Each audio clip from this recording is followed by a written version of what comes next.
Fala pessoal, começando mais um Conexões PE, aqui trazendo nossos convidados, falando de muitos assuntos de Pernambuco, do Brasil, do mundo, aqui na rede mundial. Só pedindo para vocês, lembrando, vá lá, compartilhe, salve, se inscreva no nosso canal. Tem muitas entrevistas interessantes, como a de hoje. E nosso amigo aqui, nosso Eduardo Tuto, vai falar aqui do nosso convidado, parceiro. Diga aí. Olá, pessoal. O tema hoje é Direito Societário, com o Dr. Antônio Mário de Abreu Pinto. Ele é formado em Direito pela Universidade Federal de Pernambuco e em Economia pela Unicamp. Tem pós-graduação em Direito Tributário, concluiu o Programa Internacional de Treinamento em Administração Judiciária na Geórgia, Estados Unidos. É sócio fundador de Albuquerque Pinto Advogados, sócio fundador da ABACS, Auditoria e Consultoria, foi vice-presidente da OAB, Pernambuco, foi presidente da Associação dos Advogados de Empresas de Pernambuco, é membro ativo em diversos conselhos, entre eles o do Real Hospital Português do Recife.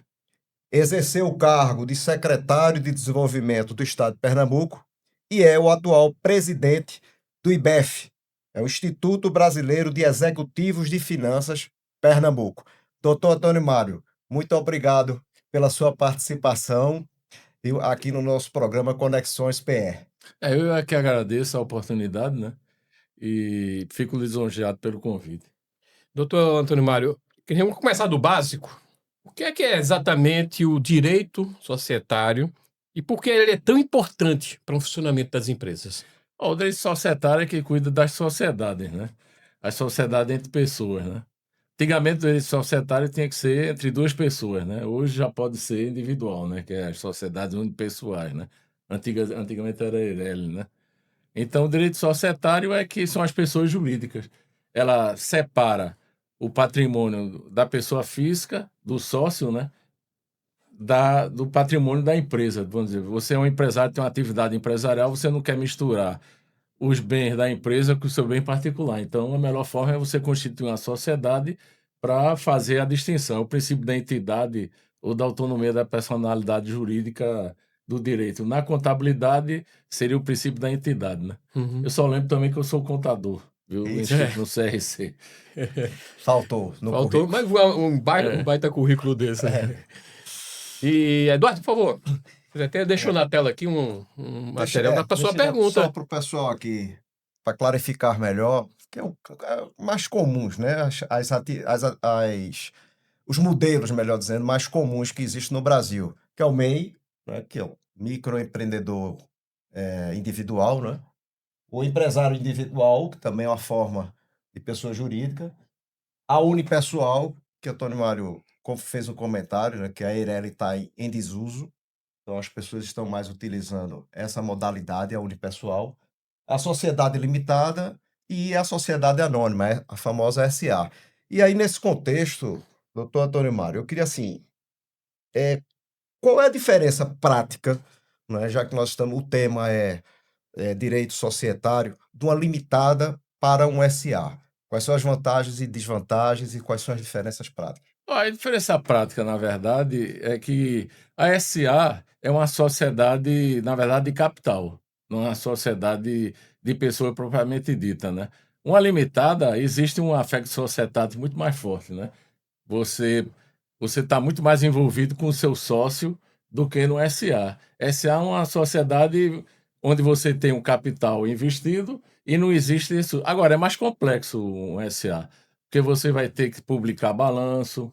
A outra também pode, dependendo do valor, mas ela é mais complicada, você tem que ter todo um processo, vamos dizer, organizacional mais complexo. E se for uma sociedade aberta, aí você também tem que ser inscrito na CVM, complica mais. Você pode ter uma SA aberta e uma sociedade SA fechada. A fechada é mais próxima da limitada. A aberta já é muito mais complexo e tem todo um processo de... E você tem que também prestar contas à CVM. Quer dizer, A SA entra na bolsa. Entra na bolsa, porque é mercado de ações, certo. Né? Você vai vender as ações na bolsa, ou emitir debênture, emitir outros títulos imobiliários, né? Por isso que é controlado pela CVM. Basicamente, a diferença é essa. Com relação às outras que você falou, a questão do empresário individual, né? E das unipessoais, o empresário individual é mais, ainda está muito ligado ao empresário. Por exemplo, se o empresário coloca um imóvel nessa empresa individual e ele vende, isso vai refletir, ele vai ter que pagar, por exemplo, um ganho de capital, que não ocorre se você for uma sociedade limitada unipessoal, entendeu? Tem essa diferença também. Doutor Antônio Mário, muitos empreendedores estão abrindo empresa com amigos, com familiares. Quais são os principais erros societários que é que o senhor mais vê nesses casos? Na verdade, tem que ter um empreendedor quando uma empresa é formada, né? E geralmente, antigamente, você teria que chamar alguém para participar. Geralmente participava um amigo, que às vezes não estava nem muito interessado com isso, só para ajudar, ou chamavam o irmão, chamava a esposa, e às vezes a sociedade às vezes brigava com o amigo, brigava com o irmão, ou se separava da esposa e criava um problema societário, né? Ele criava um problema em casa e criava um problema na sociedade, né? Então, isso é o problema que você deve sempre estar atento a isso. Como as empresas, as empresas, na verdade, mais de 90, eu acho que 95% das empresas, elas morrem no segundo ano. Quer dizer, a atividade empresarial é uma atividade de risco, é uma atividade que não é todos que dão certo, né? Então, essas que sobrevivem aos primeiros 5 anos e consegue ir à frente, é que pode surgir um problema no futuro, se for feito no começo, onde existe um afeto societário vivo, e isso se perde, entendeu? Ou seja, a sociedade, quando ela é primária, quando ela começa, é sempre bom começar com a limitada, para depois ir com a evolução, pela parte mais complexa, se transformar no SA. Aí você teria que fazer uma reestruturação societária, né? Uhum. Dependendo da evolução. Que assim como as pessoas, as empresas também têm fases, né? Elas vão crescendo, elas vão desenvolvendo, vão ficar mais complexas. Isso tudo é uma vida, né? Não Mas é... esse dado que o senhor Eudo falou aí, 95% das empresas, elas se Tem acabam no tem segundo ano, tem muito, muita empresa que, muito. dependendo também do momento econômico, né, Antônio? Mas é porque a atividade é uma atividade de risco, né? Você depende de uma série de fatores na própria sociedade para você sobreviver, né? Sem dúvida. Então não é né? Quer dizer, ser empresário não é não é um passeio. Principalmente num país que tem uma legislação muito complexa como a nossa, né? E você tem 3 entes tributantes, você tem o município, o estado e a União, né? É. Então isso é muito complicado. Você precisa ter uma estrutura, toda empresa tem que ter uma estrutura contábil, tem que ter um contador responsável, Uma né? assessoria jurídica, Uma assessoria jurídica, mas o contador é imprescindível, né? Porque com ele tem que certeza. fazer a contabilidade, né? Você tem um sócio, toda empresa tem um sócio, que é o Estado, né? E são 3 sócios, né? O município, dependendo da empresa, né? O Estado e a União. É isso. Então não é, não é E esse fácil. só participa com o lucro, né? Isso Não, e é o mais exigente, porque ele quer o lucro dele e não quer conversa, né? Que é a parte dele, né? da parte dele. Mas é importante também, a sociedade precisa sobreviver, né? O Estado É, tem que ter claro. a sua parte também. Completando essa pergunta de Beto e também sua resposta, veja, com relação ao acordo de sócios e acordo de acionistas, Na qual é a verdade, só certo. fechando, qual seria a diferença? E a gente percebe que ainda é pouco utilizado no Brasil, né? E pela sua experiência, eu sei que você tem uma história aí grande, né, de acordo de sócio e acordo de acionistas. Fala um pouco sobre essas duas situações. Na verdade, o acordo de acionista, ele é previsto na lei da SA.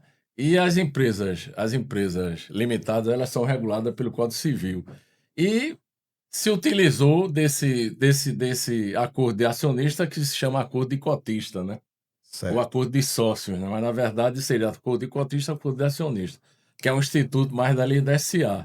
Isso é para regular, por exemplo, algumas situações onde você tem uma minoria e você tem a maioria. Então você vai regular alguns acordos de bloqueio ou controle, né? E é uma coisa mais complexa realmente, os acordos, né? isso a sociedade já tem que estar com uma estrutura societária mais complexa, entendeu? Ela já deve estar mais madura. Aqui no Nordeste, a maioria das empresas são familiares. Se você vai para o Sul, a maioria das empresas elas são já maduras. Ou estão na Bolsa, né? Já estão no mercado de capitais. Então, é muito mais complexo e muito mais, vamos dizer assim, não tão pessoais, né? Não são tão primárias, vamos dizer assim, como no nosso mercado, né? Que a gente trabalha, aqui é muito mais middle market, né? Uhum. Lá já são empresas mais evoluídas, vamos dizer assim, do ponto de vista societário, né? Uhum. Doutor Antônio Mário, nessa questão do conflito entre sócios, qual é o ponto mais sensível que o senhor vê mais forte? É Eu acho que dinheiro, o poder de decisão, é o futuro do negócio? Qual é que o senhor vê? é porque o problema é o seguinte, existe uma diferença entre propriedade e gestão. Mas, na verdade, o que dá prestígio é a gestão. Muitas vezes as pessoas se esquecem que ser proprietário, na verdade, é você usufruir do lucro, né? Porque a empresa é para usufruir lucro, né? Isso é a diferença entre as associações, né? E as empresas de fins lucrativos, né? Um SA, um limitado, são empresas empresariais, elas buscam o lucro. E, na verdade, os conflitos nascem disso, né? Porque todo mundo quer fazer parte da gestão, porque a gestão é quem emprega um amigo, é que tem os benefícios, é que dá prestígio, o cara é diretor, não é verdade? Então, muitas vezes eles confundem que uma coisa é ser proprietário e outra coisa é ser gestor. E nem todo sócio ou proprietário ele tem vocação para ser gestor. Então, isso acontece muito na empresa, a empresa mais primária, né?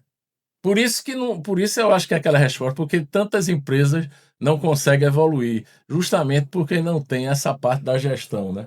Algumas vezes a questão do capital para sobreviver, existe a concorrência, que também você tem que estar no lugar certo, na hora certa, no momento certo, com o negócio certo, né? Ou seja, você controla algumas variáveis, mas outras é o mercado que vai controlar. Então, essa é a razão, até complementando outra Uhum. resposta. Por favor. Hoje está muito em moda o termo governança, né? Hoje É. se usa para tudo, né? Não só para empresa privada, para governo, município, enfim. Primeiro que eu gostaria que você conceituasse melhor governança, né, para os nossos telespectadores.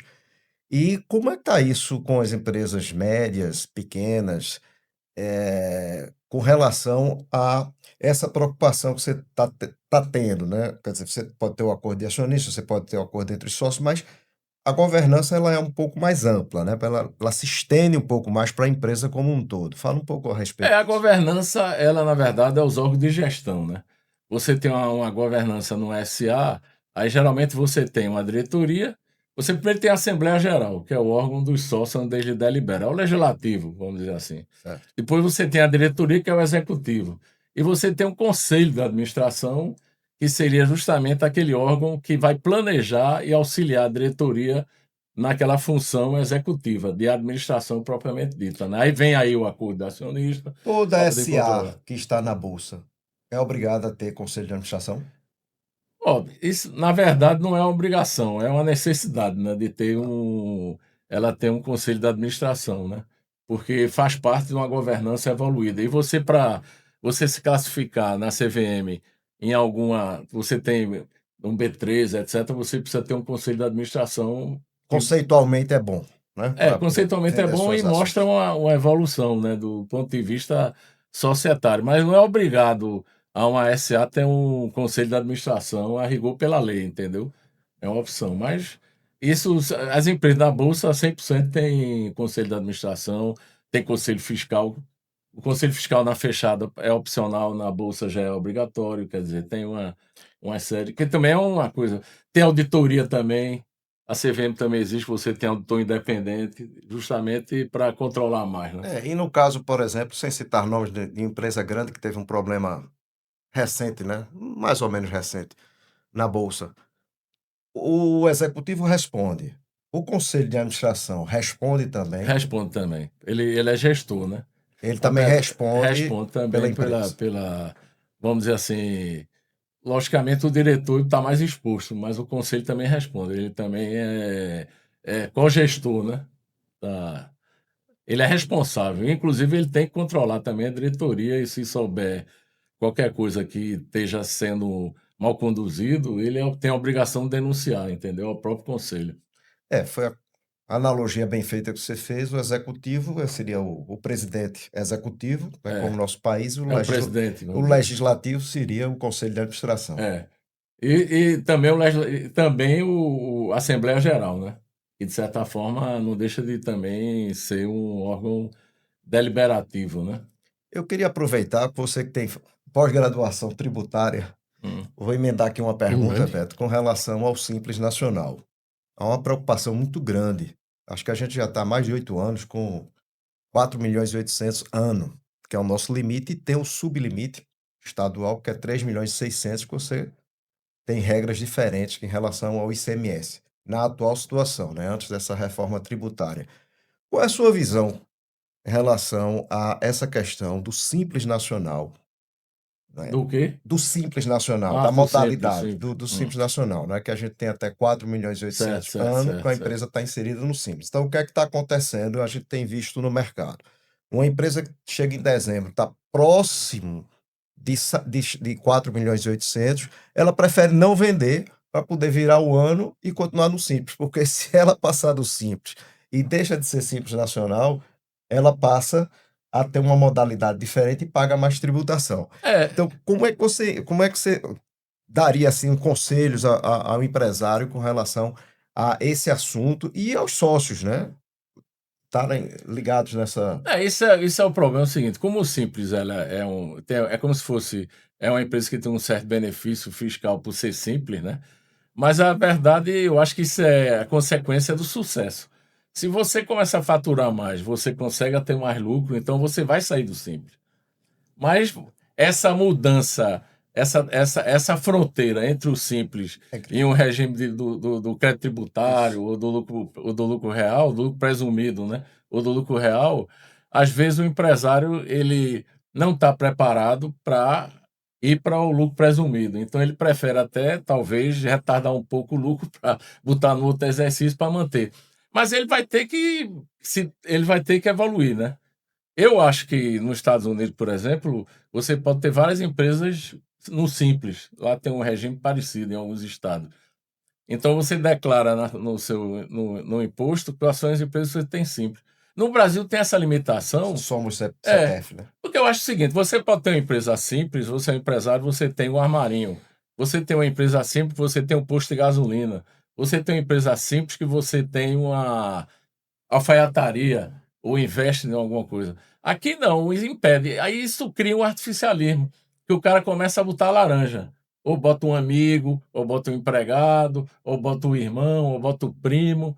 Eu acho que eu acho um pouco falta de visão, porque as empresas que empregam mais no Brasil são as empresas do Simples. Isso. Então o governo devia estimular que existisse mais empresas do Simples. Mas eles procuram. Eu acho que aí é uma questão de fiscalização. Você saber se aquela empresa tem o mesmo objeto, faz a mesma função, etc. Aliás, até se tivesse o mesmo objeto, desde que você tivesse uma autonomia, locais diferentes funcionando, eu acho que isso devia ser mais flexível, para evitar esse tipo de distorção. Quer dizer, por exemplo, se eu sou seu sócio Hum. e sou sócio de Beto aqui, não é? E a nossa empresa continua aí com faturamento dentro do Simples, mas aqui continua bem próximo de sair. E como meu CPF está nos dois, Você não pode ser. não pode mais ser. Não, não. Então, quer dizer, eu acabo me prejudicando. E limita também o próprio empresário, né? Porque ele fica com a mão amarrada. Ele mesmo quer fazer outra empresa e não pode porque ele já está no Simples. Isso cria. E tem um limite. E o empresário, ele é um empreendedor, ele vai buscar uma saída. E às vezes a saída não é ortodoxa e amanhã pode complicar, né? Porque pode ser entendido pelo fisco como um excesso de forma, né? Um abuso de forma, e ele pode ser até autuado, né? Doutor Antônio Mário, o que é que muda juridicamente quando uma empresa decide buscar investidores ou fundo de investimentos? O que é que muda juridicamente? Olha, falando. Não, eu acho que quando você busca um capital externo, capital terceiro, seja através de fundo, dependendo da parte, o fundo pode simplesmente emprestar sem uma operação financeira, mas ele pode exigir participar da gestão. Quando ele participa da gestão, ele vai querer a parte administrativa e financeira. Ele está botando dinheiro, né? O risco é dele, né? Certo. Então, isso vai modificar a governança, né? Porque vai ter a participação de um terceiro que não estava inicialmente nessa sociedade, né? Uhum. Vai depender do escopo, né?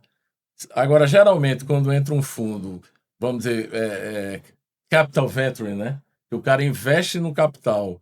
Quando ele investe no capital, ele integraliza, então ele quer fazer parte da sociedade, ele é sócio, né?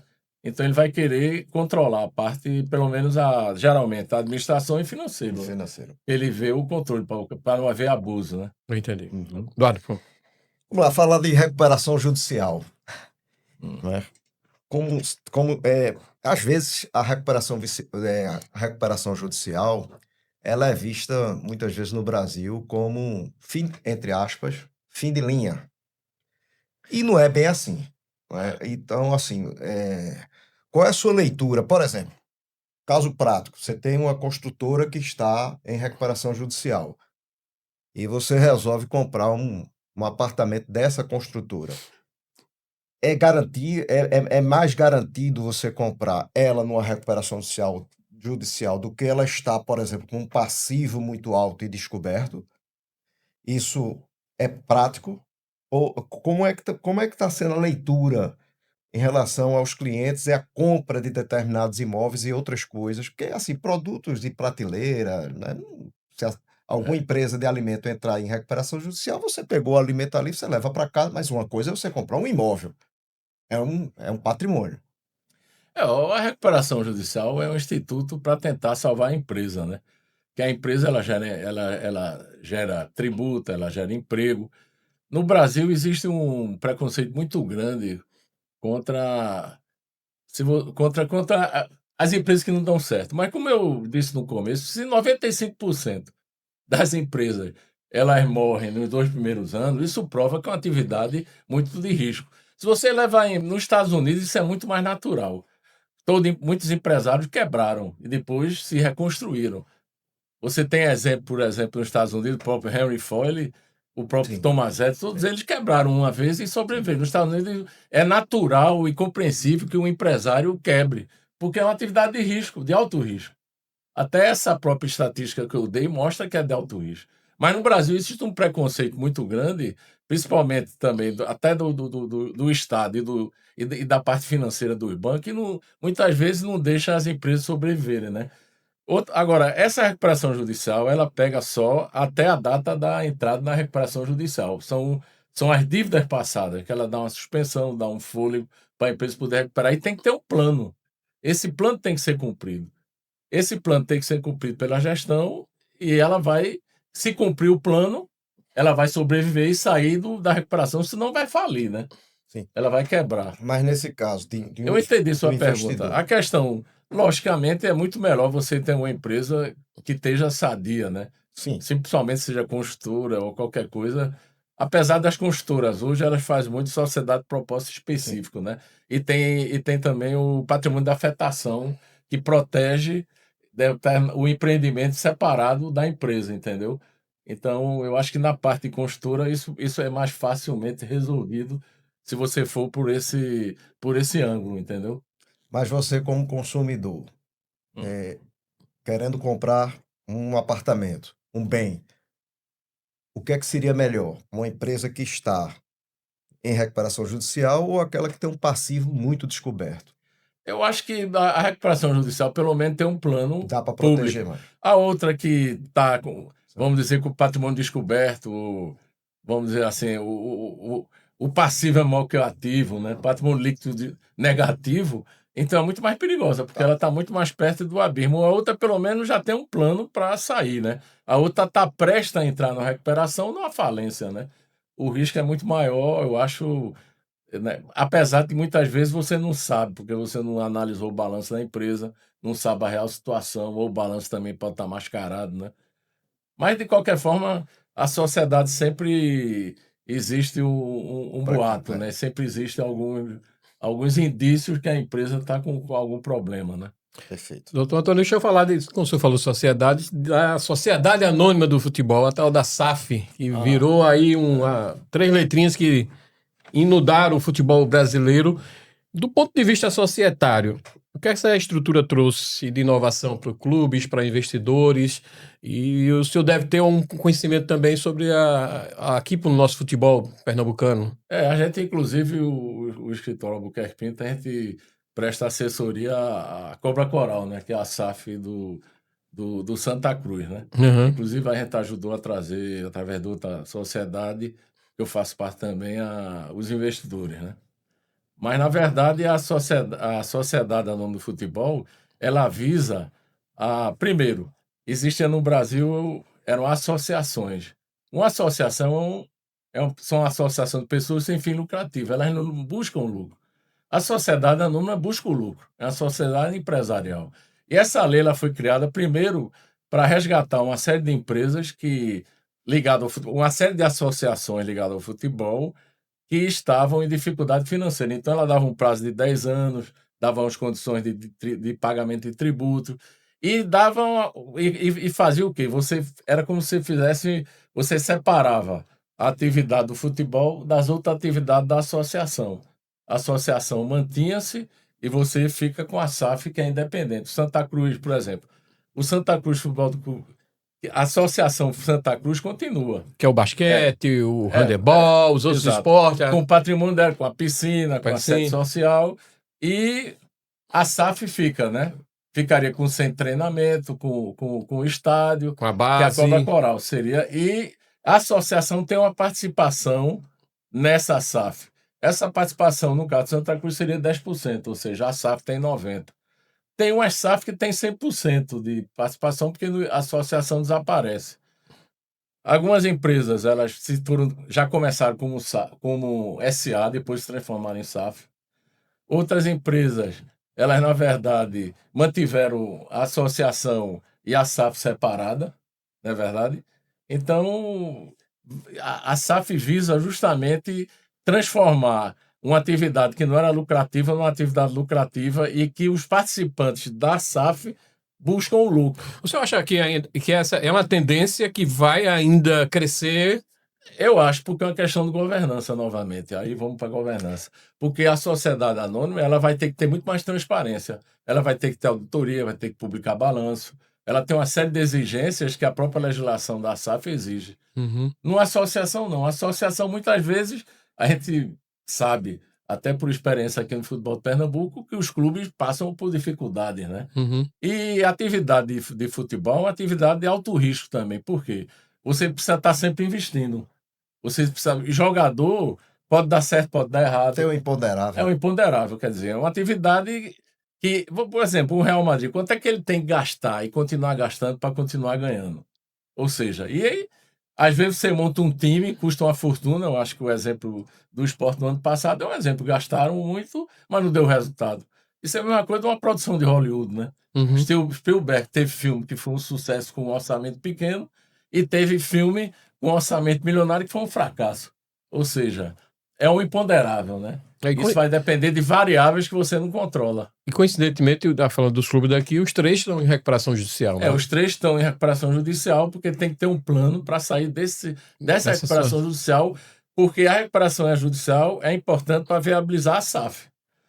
Por exemplo, a questão trabalhista. Se você não resolve a questão trabalhista, a SAF iria ser uma substituta da realidade trabalhista. Ela acabaria se comprometendo o futuro dela. O futuro dela. Eduardo, por favor. Pois é, pegando carona nesse tema e recuperação judicial, SAF, quais são os erros mais comuns que você está vendo com relação aos clubes? Porque a maioria dos clubes, principalmente clubes grandes, né, como os nossos e outros, eles precisam desse instrumento da recuperação judicial para a SAF acontecer. Quais são os erros mais comuns? Não, eu acho que, na verdade, a recuperação judicial ela tem que ter um bom plano. Um plano por trás dela é factível, porque senão é falência se você não conseguir cumprir o plano, né? Existe um risco envolvido aí. E você tem uma assembleia de credores que vai ter que deliberar se aprova o plano ou não, né? São 2/3, não é isso? Essa assembleia que vai ter que aprovar. Depende, porque é dividido em categorias, entendeu? Dependendo da dívida, né? Vai depender de cada categoria como é que vai ser essa deliberação, entendeu? Às vezes um só tem poucos, outros têm muitos, né?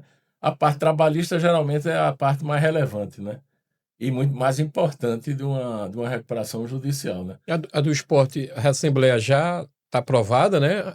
Não sei, A do realmente esporte, a parece. informação que eu tenho tá. O juiz, inclusive, já. Ah, sim. A do Não- Santa Cruz é que está no processo ainda Santa Cruz de ainda não houve conversa. assembleia, tá Não no houve ainda processo. Assembleia. E o Náutico ainda está no processo ainda embrionário, né? Que eu acho que não Eu do começou. Santa Cruz eu conheço alguma coisa, agora do Náutico e do esporte eu esporte. não estou por dentro. Doutor Antônio, eu queria falar sobre planejamento sucessório. Quais os riscos de uma empresa familiar quando ela não organiza a sucessão societária?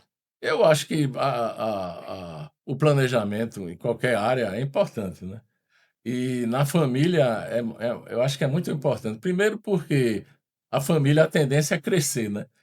Você começa com o fundador, às vezes uma família, são irmãos, depois vem a segunda geração, a terceira, a quarta.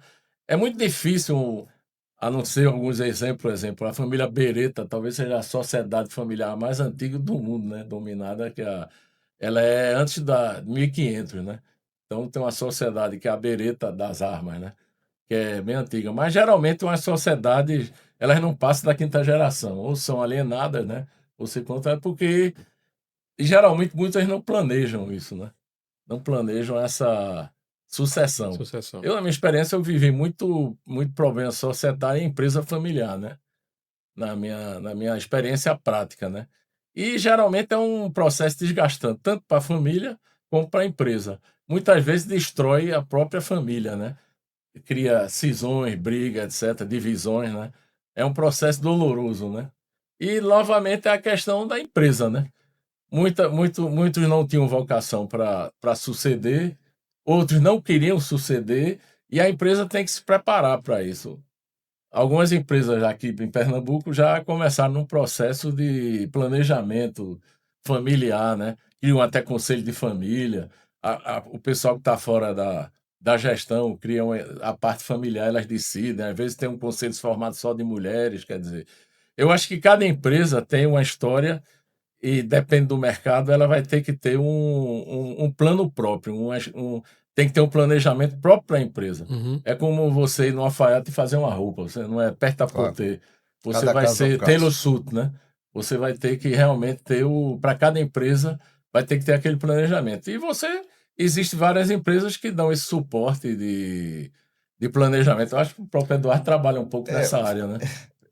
como você bem colocou aí, a empresa não cresce na mesma proporção da família, É exato. não é?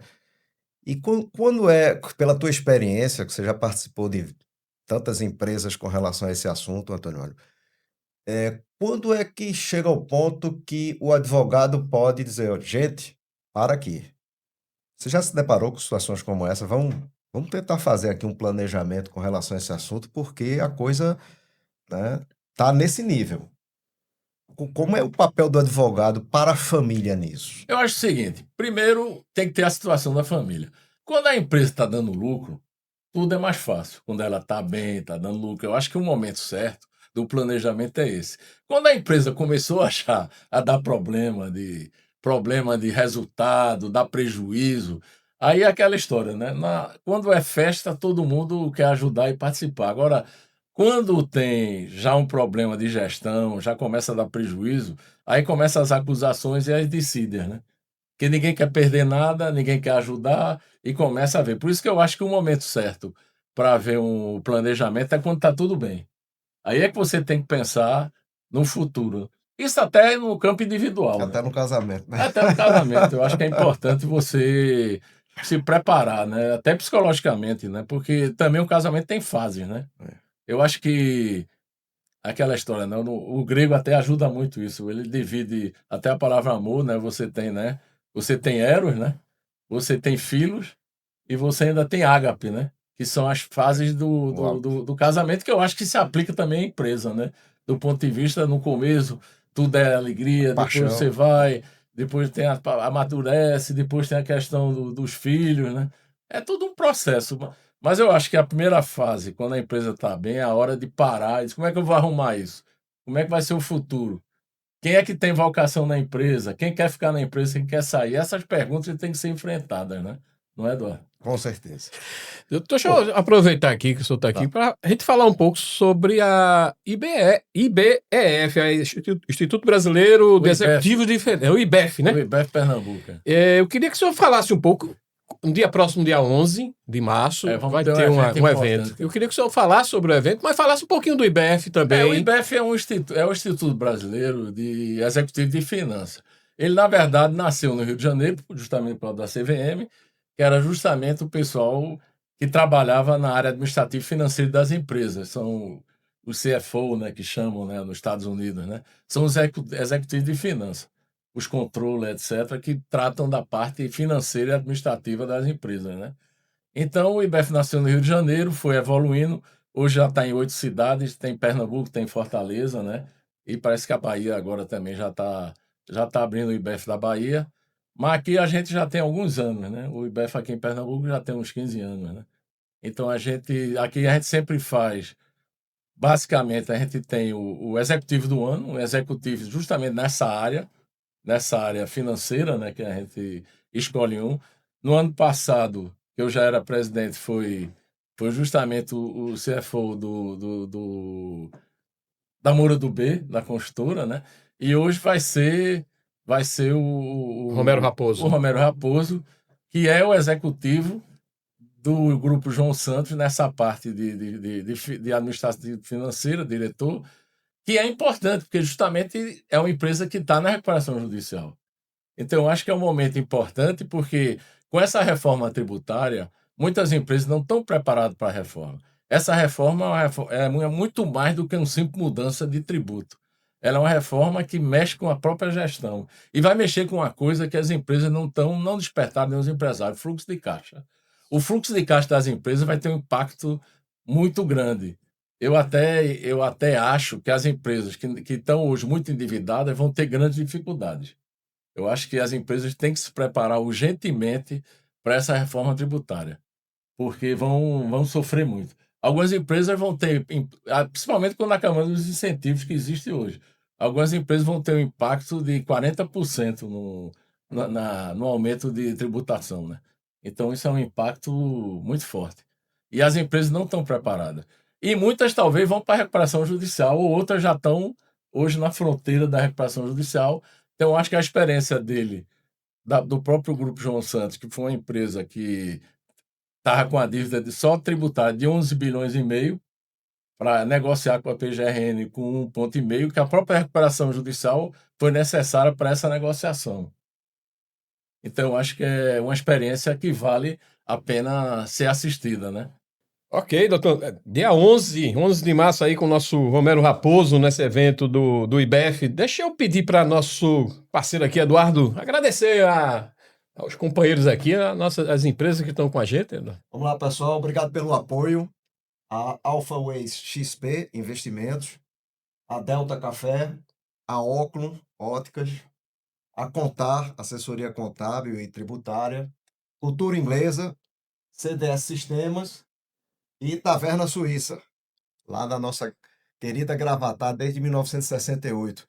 Doutor Antônio Mário, muito obrigado pela sua participação aqui no nosso Conexões PR. Eu é que agradeço a oportunidade, pelo menos, de discutir algumas coisas de uma matéria tão importante como é essa atividade societária, né, empresarial.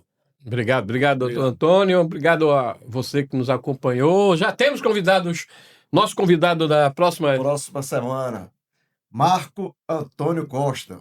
Falar um pouco aí do mercado imobiliário, uma visão um pouco mais sistêmica e de infraestrutura. Muito bom, muito bom. Agradecer a vocês aí que estão nos acompanhando, agradecer pelo compartilhamento aí das nossas entrevistas. Você está se inscrevendo no canal, manda esse material aqui, você vai assistir, vai gostar, mande para um amigo, mande para um parceiro, divulgue mesmo. Conexões PE.